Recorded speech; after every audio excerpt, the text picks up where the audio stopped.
Assalamualaikum warahmatullahi wabarakatuh. Sahabat Tasik Ngaji, demi Allah, ini adalah fitnah yang sangat-sangat nyata, fitnah yang begitu sangat keji ya ikhwah. Sebarluaskan, viralkan, agar orang ini kemudian bisa mempertanggungjawabkan, minimal di meja hijau ya ikhwah, minimal dia mempertanggungjawabkan di sidang ya ikhwah. Kenapa saya katakan demikian? Karena orang ini ya ditulis di judul di sini, gempar ulama Aceh membongkar ajarannya sendiri. Demi Allah, orang ini bukan ulamaul Islam, bukan ulama Islam, tetapi disebut, ditandai di sini sebagai ulama Islam katanya. Nauzubillah min dzalik. Bahkan orang ini katanya dari Aceh akan membongkar ajarannya sendiri. Tidak ya ikhwah, sejatinya orang ini bukan Islam. Bahayanya syariat Islam, sesatnya ajarannya ngeri. Nauzubillah min dzalik. Ikhwafillah, kita akan lihat terlebih dahulu bagaimana isi dari videonya yang kemudian akan disampaikan oleh Yeremia Sumegar. Nah, orang ini ya ikhwah yang menayangkan video ini. Kita akan lihat lebih dahulu dan akan ada pernyataan dari orang ini ya ikhwah. Ya, katanya seorang ulama. Baik, kita akan lihat terlebih dahulu bagaimana isi dari videonya. Silakan. Tata bahasa, gaya bahasa. Dia ini seorang ulama ya, kalau saya tidak salah ini. Ulama, ya, dia ini seorang yang sangat paham tentang pengajaran atau tentang kitab-kitab. Secara tegas, eksplisit, dia kemudian mengkritik tajam akan isi bahkan praktek-praktek agama yang dilakukan oleh para pemimpin-pemimpin agama tersebut.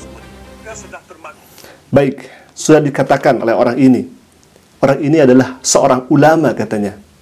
Saya katakan, wallahi, billahi, tallahi, orang ini bukan ulama. Kenapa? Karena kita akan mengetahui, jangankan dari penampilan ya ikhwah, dari bahasa saja kita akan mengetahui apakah dia seorang ulama, apakah dia pendusta ya ikhwah. Kita akan mengetahui, karena nanti akan ada satu kalimat yang seharusnya dibaca idhofat, ini malah sesuai dengan bacaannya, bacaan Indonesianya ya ikhwah. Baik, nah ini orangnya. Katanya ini ulama dari Aceh ya ikhwah. Mohon ini video viralkan. Ini video sebarluaskan di media sosial, di status di grup WA atau di Instagram, di Facebook, agar orang ini minimal mempertanggungjawabkannya di meja hijau. Kita akan lihat ya ikhwah. Kita sudah termakan dengan dogma dan doktrin buta. Nah, begitu bahayanya syariat Islam. Jadi syariat Islam itu bukan mengajak Anda Islam, agar Anda jadi orang-orang yang manusiawi dalam agama. Bukan demikian. Syariat Islam itu bukan mengajak Anda untuk bisa menjadi orang yang punya emotional intelligence yang tinggi. Bukan demikian. Syariat Islam bukan mengajak Anda untuk mengetahui nasib dan kondisi surga yang Anda cari. Sahabat Tasik Ngaji, barusan kita sudah dengarkan dengan pernyataan yang saya yakin orang ini bukan ulama. Kita akan buktikan itu semuanya ikhwah. Yang pertama, katanya syariat Islam itu tidak mengajarkan kepada akhlak, tidak mengajarkan kepada etika moral. Nauzubillah min dzalik. Apakah orang ini sudah membaca Al-Qur'anul Karim? Begitu banyak bertaburan ayat dalam Al-Quran agar kita berakhlak baik. Bukan hanya kepada Allah Rabbul Alamin. Kita dituntut berbuat baik kepada orang tua. Bahkan orang tua non-muslim sekalipun yang mengajak kepada kekafiran, yang mengajak kesyirikan, kita harus berbuat baik. Wa qadha rabbuka alla ta'budu illa iyyahu wa bil walidaini ihsana.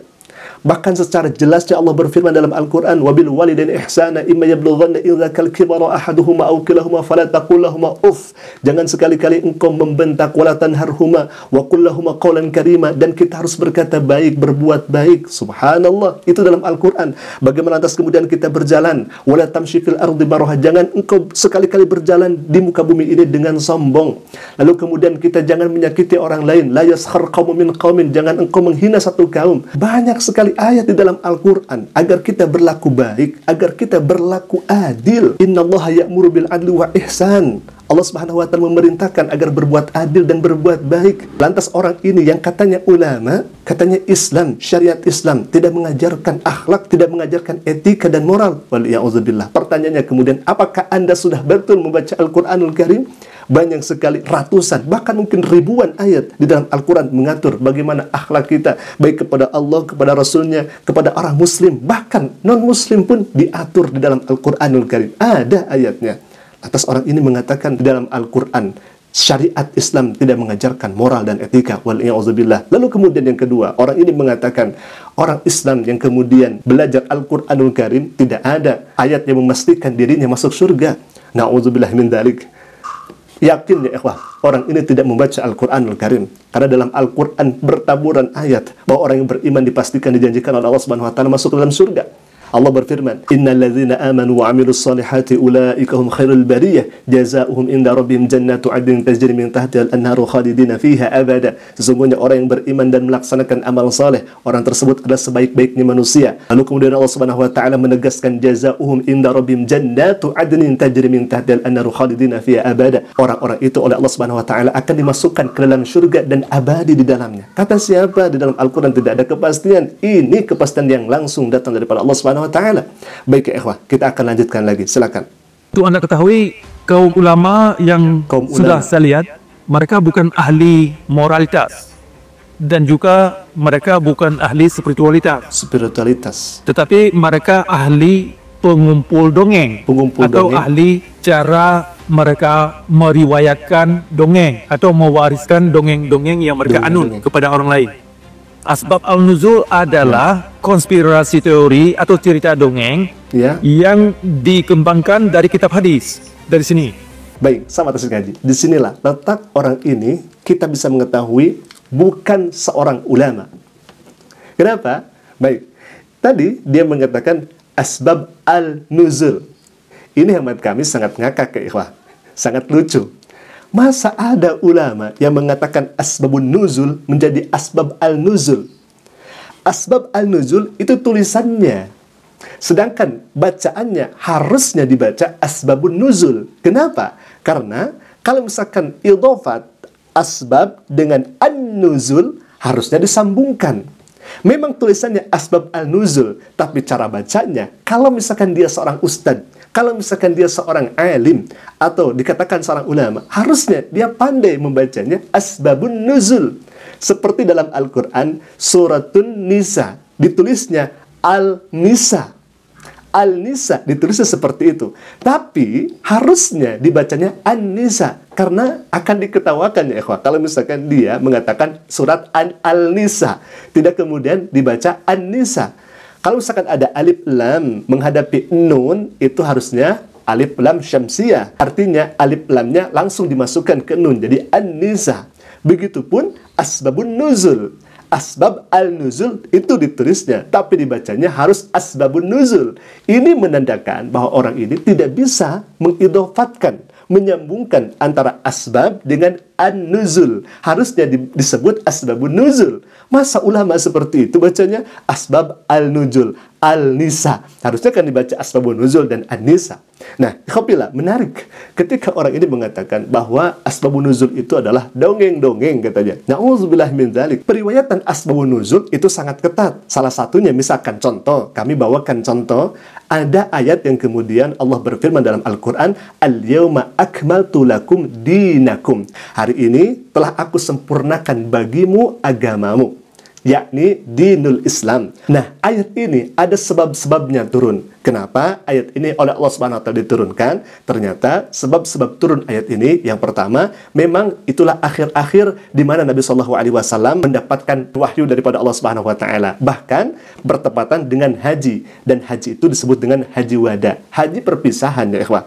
Dan ayat ini oleh Allah Subhanahu wa taala diturunkan bertepatan dengan itu. Nah, sahabat Tasik Ngaji, pertanyaannya kemudian, siapa yang melihat, siapa yang mendengar, siapa yang menyaksikan tatkala Nabi SAW menyampaikan ayat ini, surat Al-Maidah ayat ketiga ini, Al-yawma akmaltu lakum dinakum. Siapa yang menyaksikan? Para sahabat, bukan hanya satu, bukan hanya dua, bukan hanya puluhan, bukan hanya ratusan, tapi ribuan orang yang menyaksikan kala itu. Yang kemudian Nabi mengatakan, Nabi membawa ayat Al-Quran, Al-yawma akmaltu lakum dinakum. Dan asbab atau sebab-sebab turunnya ini di bulan haji, yang kemudian hajinya haji wada, dunia. Dan memang itu akhir-akhir di mana Nabi SAW menerima wahyu daripada Allah Subhanahu wa Ta'ala. Inilah yang disebut dengan sebab-sebab turunnya Al-Quranul Karim. Siapa yang meriwayatkan? Banyak para sahabat yang meriwayatkan sebab-sebab terjadinya ayat ini turun. Bahkan para ulama mengatakan ini lebih ke mutawatir. Yang meriwayatkan itu banyak sekali di kalangan para sahabat yang kemudian menyaksikan kala itu, yang mendengar kala itu, yang melihat Nabi SAW membawa ayat surat Al-Maidah ayat ketiga itu. Dan Anda harus ketahui bahwa orang yang kemudian meriwayatkan hadis Nabi SAW itu begitu sangat ketat.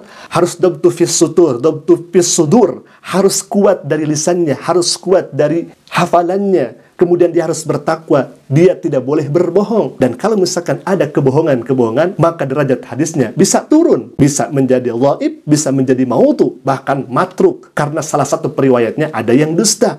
Dan begitu ketatnya periwayat hadis para perawi itu, lantas kemudian orang ini mengatakan, yang katanya ulama, yang tidak tahu justru ilmu Islam, katanya itu dongeng-dongeng ya ikhwah. Na'udzubillah min dzalik. Dia tidak mengetahui ilmu rijalul hadis, dia tidak mengetahui bagaimana periwayat itu, bagaimana sanadnya, bagaimana kedudukan hadis dan lain sebagainya, tentang asbabun nuzul dan lain sebagainya. Lantas kemudian dia hanya mengatakan bahwa asbabun nuzul ini adalah dongeng dan dongeng yang diriwayatkan.